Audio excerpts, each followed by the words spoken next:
নীলিমার রান্নাঘর ও ছাদ বাগানের পক্ষ থেকে সকলকে স্বাগত। আজ আমি চলে এসেছি আমার ছাদ বাগানে। দেখুন, কিছু গাছ বসানোর জন্য। এর জন্য আমি কিছু মাটি, ভার্মি কম্পোস্ট ও মিক্স সার নিয়েছি আর কোকোপিট নিয়েছি। নিয়ে এগুলো ভালো করে মিশিয়ে নিয়েছি। তারপর কিছু গ্রো ব্যাগ নিয়েছি আমি।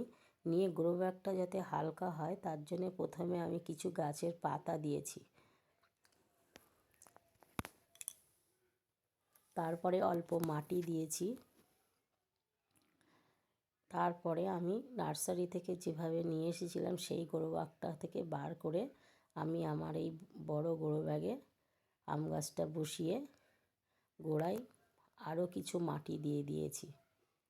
মিক্সড করা মাটিগুলো দিয়েছি।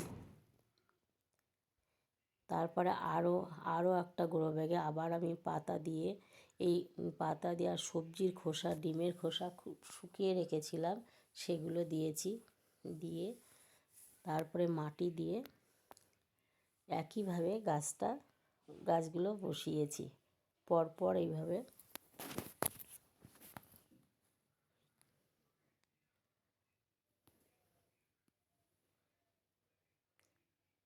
তারপরেও আবার একই নিয়মে আমি আরও একটা গাছ বসিয়েছি। এইভাবে আমার এক এক করে সব গাছগুলো বসানো হয়ে গেল।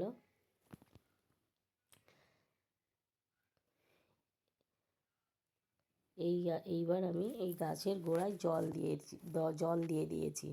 এইভাবে আমি গাছগুলো বসিয়েছি। কেমন হয়েছে আমাকে একটা কমেন্ট করবেন।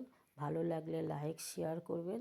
আর নতুন কিছু দেখার জন্য সাবস্ক্রাইব করে পাশে থাকবেন। আর ফেসবুকে দেখলে ফলো করবেন। আজকের মতো এই পর্যন্ত। সকলে ভালো থাকবেন। ধন্যবাদ।